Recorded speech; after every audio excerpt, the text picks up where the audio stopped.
ఓం శ్రీ గురుభ్యో నమః. ఓం శ్రీ మాత్రే నమః. జై శ్రీరామ్. జనవరి 22 మన అయోధ్యలో రామయ్య తండ్రి యొక్క ప్రాణ ప్రతిష్ఠ జరిగిన వైభోగంగా అందరికీ శుభాకాంక్షలు తెలియజేస్తున్నాను. ఈ ఫిబ్రవరి మాసంలో రాశి ఫలాలు ఎలా ఉన్నాయో తెలుసుకుందామా మరి? ఫిబ్రవరి నెలలో కర్కాటక రాశి యొక్క ఫలితాల గురించి ఇప్పుడు మనం తెలుసుకుందాం. ఈ మాసంలో మీ కెరీర్కి సంబంధించి చాలా అనుకూలంగా ఉంటుంది మరియు ఆర్థిక విషయాలలో హెచ్చు తగ్గులతో నిండి ఉంటుంది. 7వ ఇంట్లో సూర్యుడు మరియు బుధుడు ఈ నెల ప్రారంభంలో బుధాదిత్య యోగాన్ని సృష్టిస్తారు.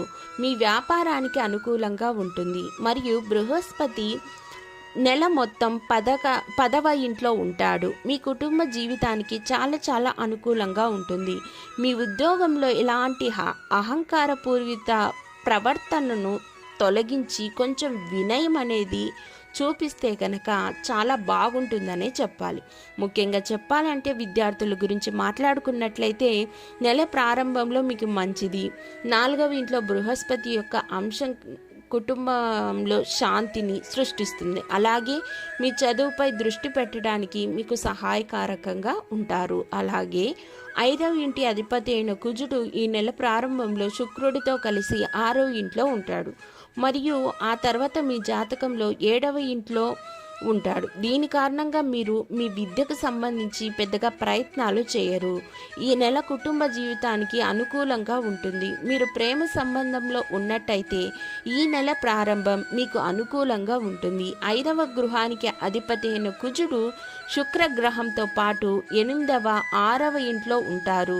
ఆర్థిక సవాళ్లు ఎదురవుతున్నప్పటికీ మీ యొక్క స్థిరమైన సంకల్పం బట్టి ముందుగానే సిద్ధంగా ఉంటారు. అయితే కొంత సమయం మాత్రమే ఉంటుంది. మీరు మీ జాగ్రత్తగా ఖర్చు వ్యవహరించాలి. అలాగే నెల ప్రారంభంలో 12వ ఇంటికి కుజుడు మరియు శుక్రుడు దృష్టి సారించడం వల్ల ఖర్చులు అధికమయ్యే సూచనలు కనిపిస్తున్నాయి. కర్కాటక రాశి వారి ఆరోగ్య విషయానికి వస్తే ఈ నెల సగటుగా ఉంటుంది.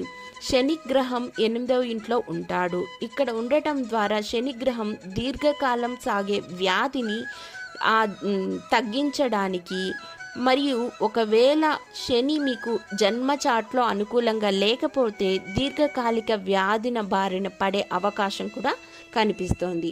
దీనికి మీరు ముఖ్యంగా చెప్పాలంటే ప్రతిరోజు హనుమాన్ చాలీసా జపించడం ద్వారా మీరు ఈ శని యొక్క ప్రతికూల ప్రభావం నుంచి తప్పించుకోవడమే కాకుండా అనేకమైన మంచి గొప్ప విజయాలనైతే సాధిస్తారని చెప్పాలి. ధన్యవాదములు.